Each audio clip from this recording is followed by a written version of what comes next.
किताबें बहुत सी। नमस्कार, स्वागत है आपका हमारे चैनल पर। आज हम बात करने वाले हैं हिंदी साहित्य के महान लेखक यथार्थवाद के बादशाह मुंशी प्रेमचंद और उनकी कहानी के बारे में, जो गरीबी, संघर्ष और मानवीय स्वाभिमान को बेहद सरल शब्दों में लेकिन गहरी चोट के साथ पेश करती है। जी हाँ, आज हम समझेंगे सवा सेर गेहूं की कहानी, जहाँ एक गरीब मजदूर की मेहनत, भूख और इज्जत का संघर्ष हमें भीतर तक छू जाता है। तो आइए बिना देरी किए ही कहानी को शुरू करते हैं। किसी गांव में शंकर नाम का एक कुर्मी किसान रहता था। सीधा सादा गरीब आदमी था। अपने काम से काम, न किसी के लेने में न किसी के देने में। छक्का पंजा न जानता था। छल प्रपंच की उसे छूट भी न लगी थी। ठगे जाने की चिंता न थी। ठग विद्या न जानता था। भोजन मिला, खा लिया, न मिला, चबेने पर काट दी, चबैना भी न मिला तो पानी पी लिया और राम का नाम लेकर सो गया। किंतु जब कोई अतिथि द्वार पर आ जाता था तो उसे इस निवृत्ति मार्ग का त्याग करना पड़ता था। विशेषकर जब साधु महात्मा पदार्पण करते थे तो उसे अनिवार्य सांसारिकता की शरण लेनी पड़ती थी। खुद भूखा सो सकता था, पर साधु को कैसे भूखा सुलाता। भगवान के भक्त जो ठहरे, एक दिन संध्या समय एक महात्मा ने आकर उसके द्वार पर डेरा जमाया। तेजस्वी मूर्ति थी, पीतांबर गले में, जटा सिर पर, पीतल का कमंडल हाथ में, खड़ाऊ पैर में, ऐनक आंखों पर। संपूर्ण वेश उन महात्माओं का सा था जो रईसों के प्रासादों में तपस्या, हवा गाड़ियों पर, देवस्थानों की परिक्रमा और योग सिद्धि प्राप्त करने के लिए रुचिकर भोजन करते हैं। घर में जौ का आटा था, वह उन्हें कैसे खिलाता। प्राचीन काल में जौ का चाहे जो कुछ महत्व रहा हो, पर वर्तमान युग में जौ का भोजन सिद्ध पुरुषों के लिए दुष्पाच्य होता है। बड़ी चिंता हुई, महात्मा जी को क्या खिलाऊं। आखिर निश्चय किया कि कहीं से गेहूं का आटा उधार लाऊं, पर गांव भर में गेहूं का आटा न मिला। गांव में सब मनुष्य ही मनुष्य थे, देवता एक भी न था। अतएव देवताओं का खाद्य पदार्थ कैसे मिलता। सौभाग्य से गांव के विप्र महाराज के यहाँ से थोड़ा सा मिल गया। उनसे सवा सेर गेहूं उधार लिया और स्त्री से कहा कि पीस दे। महात्मा ने भोजन किया, लंबी तान कर सोए। प्रातःकाल आशीर्वाद देकर अपनी राह ली। विप्र महाराज साल में 2 बार खलिहानी लिया करते थे। शंकर ने दिल में कहा, सवा सेर गेहूं इन्हें क्या लौटाऊं। पंसेरी बदले कुछ ज्यादा खलिहानी दे दूंगा, यह भी समझ जाएंगे, मैं भी समझ जाऊंगा। चैत में जब विप्र जी पहुंचे तो उन्हें 1.5 पंसेरी के लगभग गेहूं दे दिया और अपने को ऊनर समझकर उसकी कोई चर्चा न की। विप्र जी ने फिर कभी न मांगा। सरल शंकर को क्या मालूम था कि यह सवा सेर गेहूं चुकाने के लिए मुझे दूसरा जन्म लेना पड़ेगा। 7 साल गुजर गए। विप्र जी विप्र से महाजन हुए, शंकर किसान से मजदूर हो गया। उसका छोटा भाई मंगल उससे अलग हो गया था। एक साथ रहकर दोनों किसान थे, अलग होकर मजदूर हो गए थे। शंकर ने चाहा कि द्वेष की आग भड़कने न पाए, किंतु परिस्थिति ने उसे विवश कर दिया। जिस दिन अलग अलग चूल्हे जले, वह फूट फूट कर रोया। आज से भाई भाई शत्रु हो जाएंगे। एक रोएगा, दूसरा हंसेगा। एक के घर मातम होगा तो दूसरे के घर गुलगुले पकेंगे। प्रेम का बंधन, खून का बंधन, दूध का बंधन आज टूटा जाता है। उसने भगीरथ परिश्रम से कुल मर्यादा का वृक्ष लगाया था, उसे अपने रक्त से सींचा था। उसको जड़ से उखड़ता देखकर उसके हृदय के टुकड़े हुए जाते थे। 7 दिनों तक उसने दाने की सूरत तक न देखी। दिन भर जेठ की धूप में काम करता और रात को मुंह लपेटकर सो रहता। इस भीषण वेदना और दुस्सह कष्ट ने रक्त को जला दिया, मांस और मज्जा को घुला दिया। बीमार पड़ा तो महीनों खाट से न उठा। अब गुजर बसर कैसे हो। 5 बीघे के आधे रह गए, 1 बैल रह गया। खेती क्या खाक होती। अंत को यहाँ तक नौबत पहुंची कि खेती केवल मर्यादा रक्षा का साधन मात्र रह गई। जीविका का भार मजदूरी पर आ पड़ा। 7 वर्ष बीत गए। एक दिन शंकर मजदूरी करके लौटा तो राह में विप्र जी ने टोक कर कहा, शंकर, कल आकर के अपने बीज बैंक का हिसाब कर ले। तेरे यहाँ 5.5 मन गेहूं कब के बाकी पड़े हुए हैं और तू देने का नाम नहीं लेता। हजम करने का मन है कि बाकी पड़े। या? शंकर ने चकित होकर कहा, मैंने तुमसे कब गेहूं लिए थे जो 5.5 मन हो गए? तुम भूलते हो, मेरे यहाँ किसी का छटाक भर न अनाज है न एक पैसा उधार। विप्र, इसी नियत का तो यह फल भोग रहे हो कि खाने को नहीं जुड़ता। यह कहकर विप्र जी ने उस 1.25 सेर गेहूं का जिक्र किया जो आज के 7 वर्ष पहले शंकर को दिए थे। शंकर सुनकर अवाक रह गया। ईश्वर, मैंने इन्हें कितनी बार खलिहानी दी, इन्होंने मेरा कौन सा काम किया? जब पोथी पत्र देखने, साहित्य सगुन विचारने द्वार पर आते थे, कुछ न कुछ दक्षिणा ले ही जाते थे। इतना स्वार्थ! 1.25 सेर अनाज को अंडे की भांति सेकर आज यह पिशाच खड़ा कर दिया जो मुझे निगल जाएगा। इतने दिनों में एक बार भी कह देते तो मैं गेहूं तौलकर दे देता। क्या इसी नियत से चुप साथ बैठे रहे? बोला, महाराज, नाम लेकर तो मैंने उतना अनाज नहीं दिया, पर कई बार खलिहानों में सैर 2-2 सैर दिया है। अब आप आज 5.5 मन मांगते हैं, मैं कहाँ से दूंगा? विप्रा, लेखा जौ, बक्सी 100, तुमने जो कुछ दिया होगा उसका कोई हिसाब नहीं, चाहे एक की जगह 4 पसेरी दे दो। तुम्हारे नाम बही में 5.5 मन लिखा हुआ है, जिससे चाहे हिसाब लगवा लो। दे दो तो तुम्हारा नाम छेक दूं, नहीं तो और भी बढ़ता रहेगा। शंकर, पांडे, क्यों एक गरीब को सताते हो? मेरे खाने का ठिकाना नहीं, इतना गेहूं किसके घर से लाऊंगा? विप्र, जिसके घर से चाहे लाओ, मैं छटाक भर भी न छोड़ूंगा। यहाँ न दोगे, भगवान के घर तो दोगे। शंकर कांप उठा। हम पढ़े लिखे आदमी होते तो कह देते, अच्छी बात है, ईश्वर के घर ही देंगे। वहाँ की तौल यहाँ से कुछ बड़ी तो न होगी। कम से कम इसका कोई प्रमाण हमारे पास नहीं, फिर उसकी क्या चिंता? किंतु शंकर इतना तार्किक, इतना व्यवहार चतुर न था। एक तो क्षण वह भी ब्राह्मण का, बही में नाम रह गया तो सीधे नरक में जाऊंगा। इस ख्याल ही से उसे रोमांच हो गया। बोला, महाराज, तुम्हारा जितना होगा यही दूंगा। ईश्वर के यहाँ क्यों दूं? इस जन्म में तो ठोकर खा ही रहा हूँ, उस जन्म के लिए क्यों कांटे बोऊं? मगर यह कोई न्याय नहीं है। तुमने राय का पर्वत बना दिया। ब्राह्मण हो के तुम्हें ऐसा नहीं करना चाहिए था। उसी घड़ी तगादा करके ले लिया होता तो आज मेरे सिर पर इतना बड़ा बोझ क्यों पड़ता? मैं तो दे दूंगा, लेकिन तुम्हें भगवान के यहाँ जवाब देना पड़ेगा। विप्र, वहाँ का डर तुम्हें होगा, मुझे क्यों होने लगा? वहाँ तो सब अपने ही भाई बंधु हैं। मिश्र मुनि सब तो ब्राह्मण ही हैं। देवता ब्राह्मण हैं, जो कुछ बने बिगड़ेगी, संभाल लेंगे। तो कब देते हो? शंकर, मेरे पास रखा तो है नहीं, किसी से मांग जौच कर लाऊंगा तभी न दूंगा। विप्र, मैं यह न मानूंगा।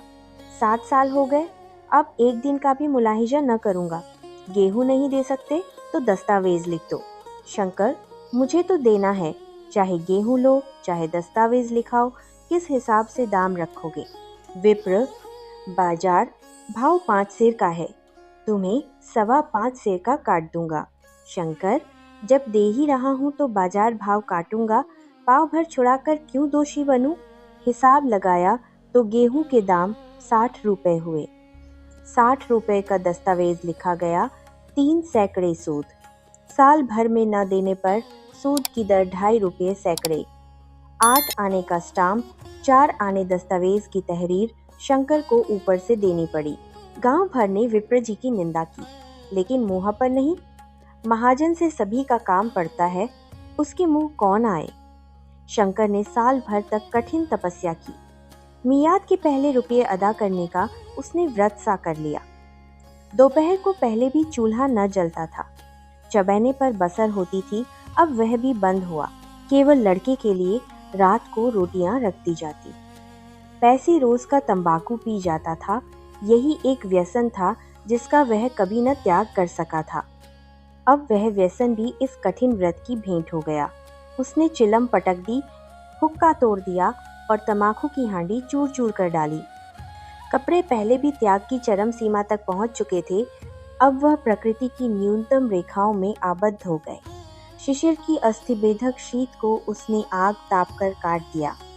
इस संकल्प का फल आशा से बढ़कर निकला। साल के अंत में उसके पास 60 रुपए जमा हो गए। उसने समझा पंडित जी को इतने रुपए दे दूंगा और कहूंगा, महाराज बाकी रुपए भी जल्द ही आपके सामने हाजिर करूंगा। 15 रुपए की तो और बात है, क्या पंडित जी इतना भी न मानेंगे? उसने रुपए लिए और ले जाकर पंडित जी के चरण कमलों पर अर्पण कर दिए। पंडित जी ने विस्मित होकर पूछा, किसी से उधार लिए क्या? शंकर, नहीं महाराज, आपके असीस से अब की मजदूरी अच्छी मिली। विप्र, लेकिन यह तो 60 रुपए ही हैं। शंकर, हाँ महाराज, इतने अभी ले लीजिए, बाकी मैं 2-3 महीने में दे दूंगा, मुझे उऋण कर दीजिए। विप्र, उऋण तो जभी होगे जबकि मेरी कौड़ी चुका दोगे। जाकर मेरे 15 रुपए और लाओ। शंकर, महाराज इतनी दया करो, अब सांझ की रोटियों का भी ठिकाना नहीं है, गांव में हूँ तो कभी न कभी दे ही दूंगा। विप्र, मैं यह रोग नहीं पालता, न बहुत बातें करना जानता हूँ। अगर मेरे पूरे रुपये न मिलेंगे तो आज से 3 रुपए सैकड़े का ब्याज लगेगा। अपने रुपये चाहे अपने घर में रखो, चाहे मेरे यहाँ छोड़ जाओ। शंकर, अच्छा जितना लाया हूँ उतना रख लीजिए, मैं जाता हूँ, कहीं से 15 रुपए और लाने की फिक्र करता हूँ। शंकर ने सारा गांव छान मारा, मगर किसी ने रुपये न दिए, इसीलिए नहीं कि उसका विश्वास न था या किसी के पास रुपये न थे, बल्कि इसलिए कि पंडित जी के शिकार को छेड़ने की किसी की हिम्मत न थी। क्रिया के पश्चात प्रतिक्रिया नैसर्गिक नियम है। शंकर साल भर तक तपस्या करने पर भी जब ठंड से मुक्त होने में सफल न हो सका तो उसका संयम निराशा के रूप में परिणत हो गया।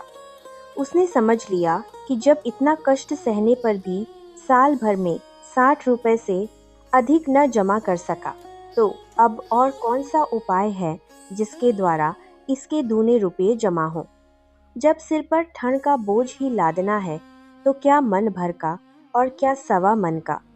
उसका उत्साह क्षीण हो गया, मेहनत से घृणा हो गई। आशा उत्साह की जननी है, आशा में तेज है, बल है, जीवन है। आशा ही संसार की संचालक शक्ति है। शंकर आशाहीन होकर उदासीन हो गया। वह जरूरतें जिनको उसने साल भर तक टाल रखा था, अब द्वार पर खड़ी होने वाली भिखारिणी न थीं, बल्कि छाती पर सवार होने वाली पिशाचनियां थीं, जो अपनी भेंट लिए बिना जान नहीं छोड़ती। कपड़ों में चकत्तियों के लगने की भी एक सीमा होती है। अब शंकर को चिट्ठा मिलता तो वह रुपये जमा न करता, कभी कपड़े लाता, कभी खाने की कोई वस्तु।